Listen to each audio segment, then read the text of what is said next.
going into turn 6 of the game, I need to quickly shuffle the event deck because it ran out at the end of the last turn. Normally, running out of events is the end of the game because it counts as it's like a clock, it's like a timer to get your bum in gear. But this scenario works slightly differently. You just reshuffle. So I'm having a quick reshuffle. Shane is going to stay down for this turn, so it's just me versus the zombos for a turn. So all I really need to do is heal up as much as possible, and just try and stay alive for a turn, so that as soon as Zombie Shane comes back into play, which he will do, I can kill him again, kill him twice. Unfortunately, this scenario doesn't have rules for Carl turning up and saving the day. So it is just going to be me dealing with it. Oh well. I draw a card from my hand. It is Locked and Loaded. Gain 1 focus, gain 1 ammo. If Shane is in your space, he must exert. Yeah, not going to worry too much about that. I have to pick 2 event cards. Please be a green one. Excellent. Okay. Right. I kind of wanted a green one.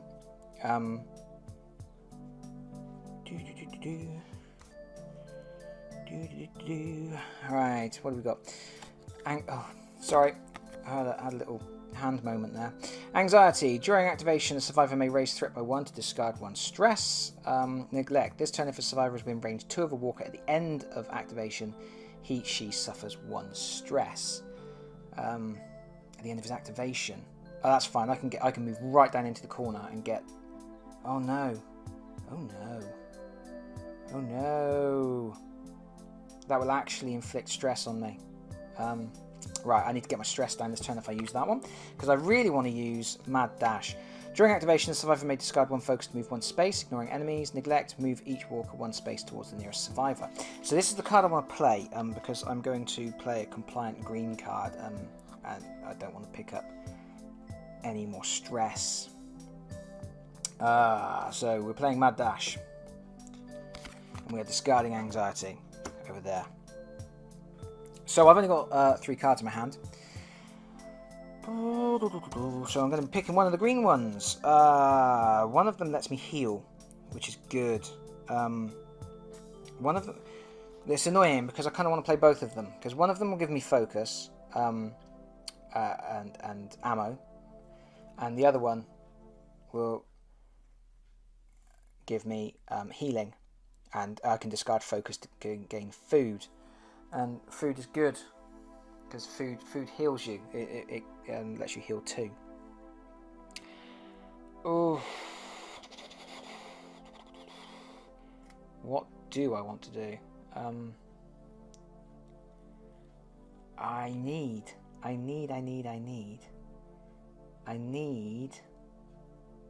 the focus. I really need the focus. I need to heal, but I really need the focus because I want to get my stress down, and I'm only going to be able to do that by avoiding the active scenario Mad Dash. There's so much to think about. It's all far too much to deal with. Who would have thought that surviving the zombie apocalypse would be quite so difficult? I'm going to play Locked and Loaded, which seems fitting. I am preparing for when Zombie Shane rises from the grave. A very shallow grave. Bit of soil on his head. But I'm not going to play the action first. The first thing I'm going to do, I'm going to play a maneuver. Because I'm going to play the hide maneuver, which says reduce threat by 1. Then if there are no enemies in your space, discard 1 stress. There's currently no enemies in my space, so I'm going to discard 1 stress. The reason I'm doing that is because it means I will be rolling less black dice when I actually perform this green action, because you're rolling a black dice for each stress you have, and I currently have 3 stress. So it will decrease the chances of bad things happening, but also there is a skull and crossbones thing here that says move each walker within range 1 into your space. Once zombies are in your space, if you then try and do actions, you have to roll an extra black dice for the zombie. and also makes it more difficult to get away, to move out of the way and stuff like that. So I'm doing a hide action. So there's no threat to reduce, but I gain I lose a stress, I should say. That's my maneuver, and then I'm going to perform this interact action. So I gain focus is the most important thing from that. I really need to gain a focus. So I gain my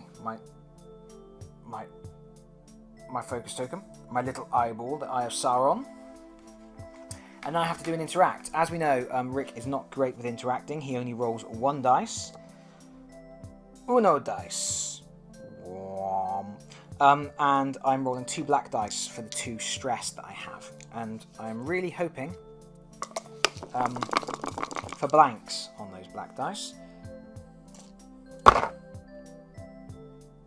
That couldn't have gone any better. That was not staged for the camera. You can tell it wasn't staged for the camera because I fluffed the roll and one of the dice fell out of the cup and ruined the big reveal. I have a success and 2 blanks. This is brilliant news for me. So not only have I gained a token, I can also gain an ammo. The ammo isn't really going to help me all that much, I don't think, because I can only use 1 ammo in a turn, and if I can't take down Shane in my next action, I'm probably going to die of stress and malnutrition. Right. That finishes my my activation. Let me move those off the board. But before I get to the event phase, I don't want to pick up a stress from this. It says during activation, survivor may discard 1 focus to move 1 space. So I'm actually going to discard the focus that I've just gained. This is why I wanted this focus token. I'm going to discard it to move 1 space. It's just going to get me further away from the zombies. I've moved right down in the corner. Oh, if I put myself there, you can still see me, even though I'm slightly out of shot. So, yeah, I've used the focus token immediately, but that will stop me picking up stress for not doing the active event, and that's a good thing. So when I do the special rules, there are no special rules for this turn because Shane is down, doobie down, as we have established. So we go to the event step. I achieved the active section of that event, so that is discarded with no negative consequences. And then we go to the walker phase. So there's a reanimate step. So there's a reanimate step, but Shane doesn't reanimate at this point. Normally a corpse would reanimate at this point, but he is going to reanimate in the objective phase. So then there's just walker activations, and they are prioritizing up and downy movement. So this one here, 1, 2, 3, or 1, 2, 3. So she will go down. This one will go down. These will go down, down, down, down, along, down, down, down. A lot of that happened off camera. So, you just take my word for it. When I was saying down, I was moving a zombie. I wasn't just expressing my general mood as I slowly bleed out under an onslaught of zombie carnage. There's no threat. I didn't actually generate any threat this turn. I generated massive amounts of threat last turn, but this turn, because Shane was having a little lie down, and I was able just to go and hide like a big wimp, I generated no additional threat. So there's none of that. And then we go to the objective phase, and the objective says Shane spends 1 turn as dead. Well, he has spent 1 turn as dead. Then replace Shane's fallen figure with Walker Shane. The player controlling Shane now controls not just Walker Shane, but all walkers on the map. If Walker Shane dies, advance the objective. So, bye-bye to Shane with hair. And hello to Zombie Shane with no hair. Now there's a reason for this. The miniature for Shane came from the base game and is based on his appearance in Season 1. Season 1 and Season 2, I guess. Or the start of Season 2, at least. But during Season 2... sorry, spoilers here. During Season 2, Shane is a bit naughty, and he has a bit of a break, and shaves his head. So that at the point when he actually becomes a walker, he is... Oh, seriously. I may have mentioned this before, but I have serious dropsy. My fingers don't work quite right. So I do apologise if every now and again I just suddenly like flip out and things fly across the camera screen. Get that to focus. Yeah, so by the time he turns into a zombie, he no longer has hair. So yeah, there's a weird thing where you switch from a miniature with hair to a miniature with no hair. You can't see him. He's just off the map. But that is the end of the objective phase, so we go to a new turn. So I draw a card from my hand. I now have one card left in my deck. And I've drawn Gunslinger, defeat one walker within line of sight. This is all good stuff. I need to draw 2 event cards. 1, 2, found a grenade and scavenging. What have we got? During an attack action, a survivor may spend 1 success to defeat all walkers in his or her space. Neglect, knock down all walkers in each survivor's space. Each survivor must exert 2. I can't neglect that because it's going to kill me. Because I don't have... Well, I do. I could neglect 1 from my deck and 1 from my hand, and then I'd have 2 cards left. So I guess I could do that.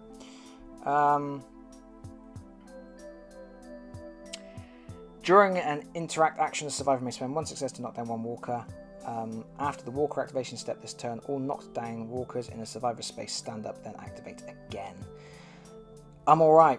I'm gonna discard that one and take the red. Take the red.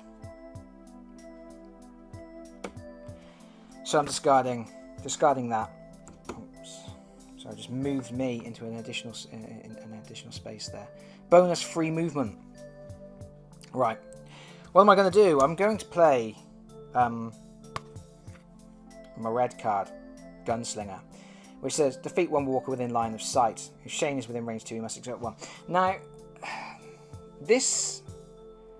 I'm not entirely sure at this point whether Shane is still classed as a... I mean, right, now I'll show you his card. I'll show you his card if I can. Right, when he's okay with his hair, he's a rival. Shane is a rival. So he's treated as a rival. You can't shoot him with ammunition. Anything that says defeat a walker, you can't use that on him. Sorry, I whipped that into camera and I realised it didn't come into focus at all.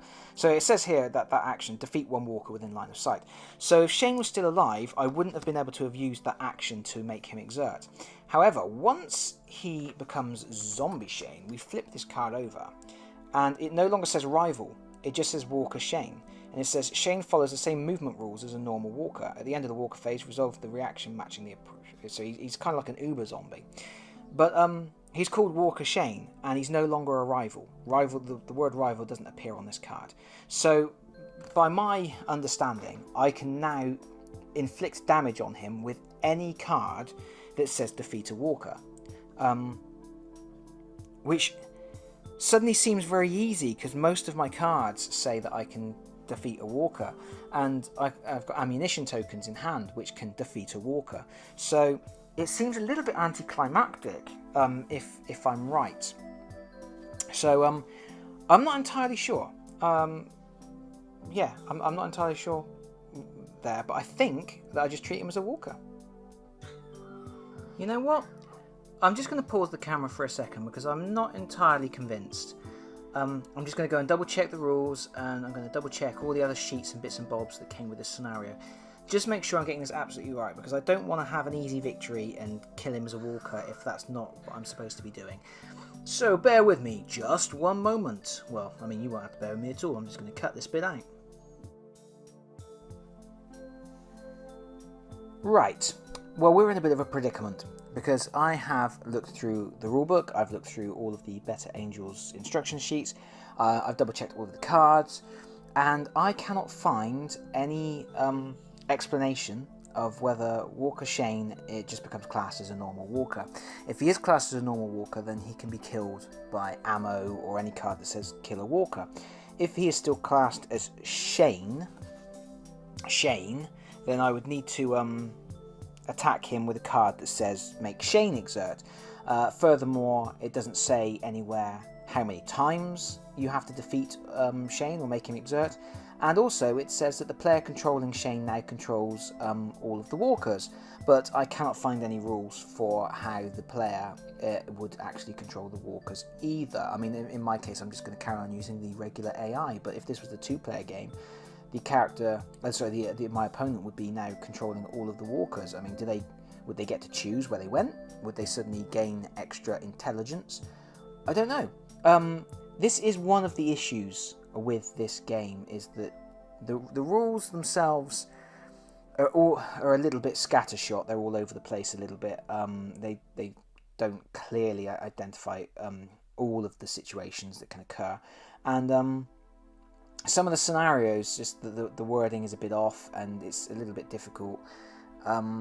And yeah, it's just not as clear cut and smooth running as it should be. This is a problem that I've had with other rule books by other rule books for games by the designers of this game.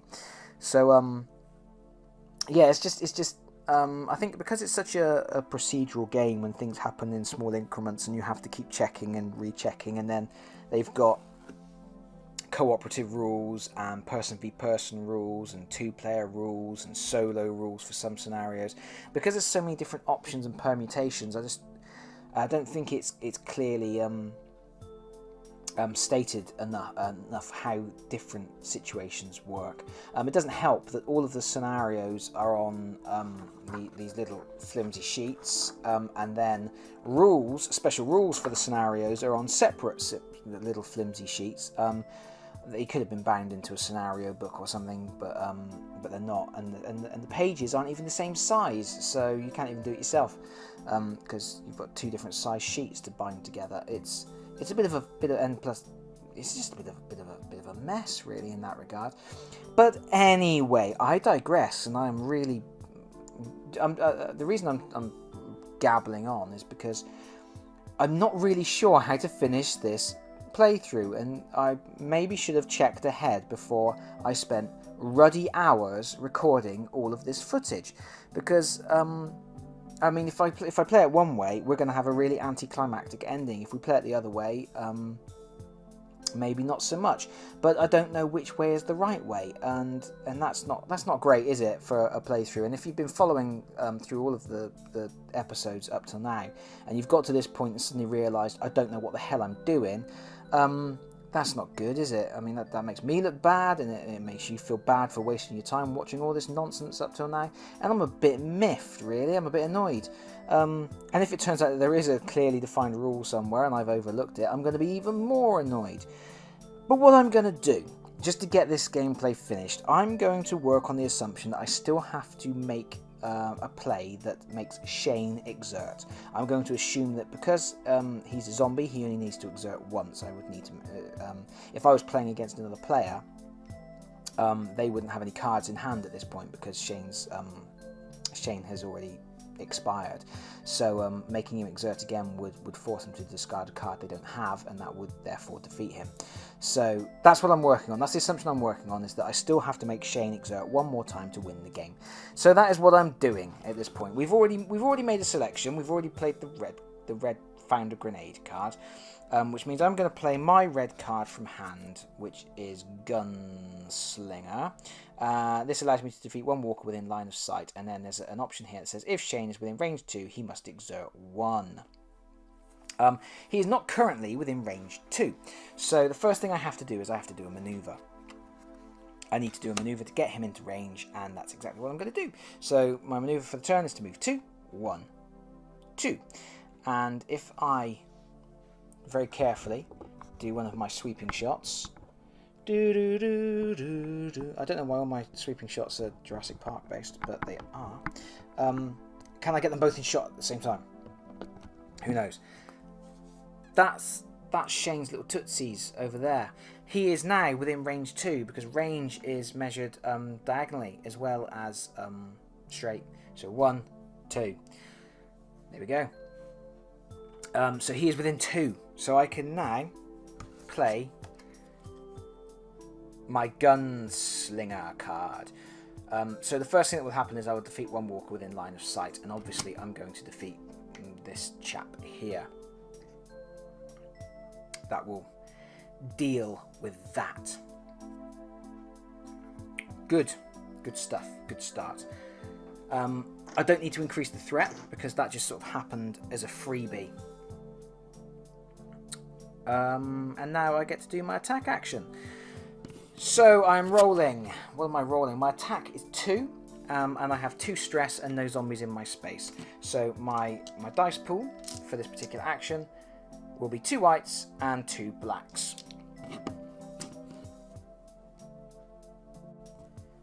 So here we go.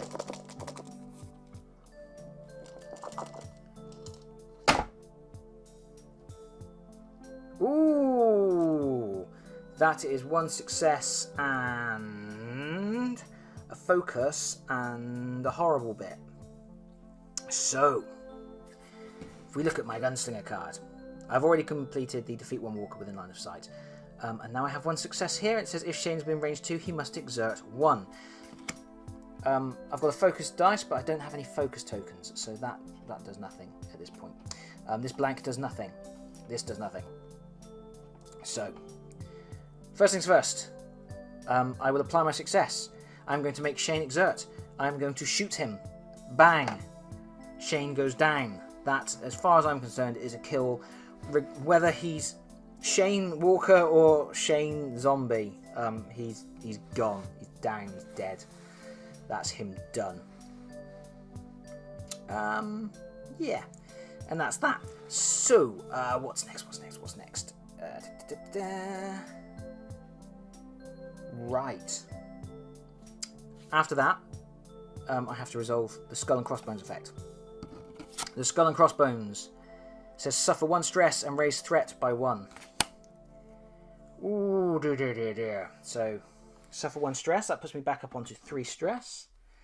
Threat increases by 1. And then, because I've got this focus token, the focus dice, that I couldn't use, I gain a focus token. So I use that dice to gain a focus token that goes onto my board. And that finishes my action. I really wanted a second success, because if I'd have had a second success, I could have moved an additional space. But I don't have a second success. Boo, hiss. Right, we go to the event phase. I did not complete this, so I will take... I have to exert. 1 because I'm at maximum stress again. So, I'm going to lose a yellow card from my hand. Now, all of the zombies activate, so there are no zombies in my space. This zombie moves forward, has a little lie down. These zombies are going to move up. These zombies are going to move along. Up and up and along and along and up and up and down. And now, unfortunately, I discarded this card here. After the walker activation step this turn, all knocked down walkers in a survivor space stand up and activate again. So this zombie stands up, and yeah, he's going to activate again.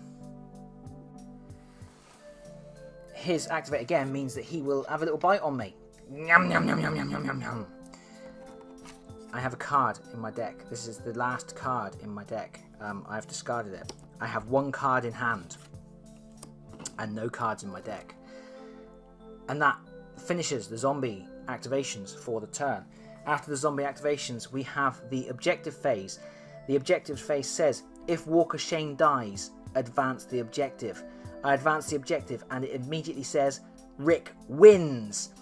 So that is a win for me. Haha! I've won. Shane, you're rubbish. But you're not rubbish. We miss you. But Shane, you're rubbish. You're dead. I win. I'm not 100% sure if if I played that last round correctly. I think if I played it wrong and he's supposed to be treated as a walker, then I would have had an even easier time of it, because I would have just discarded an ammunition token as my maneuver. That would have killed him, and then I would have played something else to gain some benefits, and those zombies would have got into my space, and I wouldn't have exerted quite as much, so I would have had a slightly easier time of it. Doing it this way, it was a bit of a nail biter. Shane went down and I had one card left. That seemed to work. That seemed to be a good way to play it. And yeah, we ended on a little bit of a white knuckle moment. So I'm now going to limp off of the board. I'm going to go and find Carl and Laurie and say everything's okay until next season, when things won't be okay again. And I guess that's it. That's the end of my playthrough. I'll probably do one more little video, just my final thoughts on what I think of this particular scenario, not necessarily the game as a whole, or maybe I'll talk a little bit about my feelings of the game as a whole. At some point I will need to review this game. I think I need to play it a few more times in different iterations, just to really get a firm feel for how it plays and what I'm doing with it. At the moment, I think it lacks polish, but I'll say no more than that for now. Thank you very much if you stuck with me, if you've stuck through Rick Grimes' trials and tribulations as he took down Shane. We are winners, and I will see you again soon. Bye everybody. Bye bye.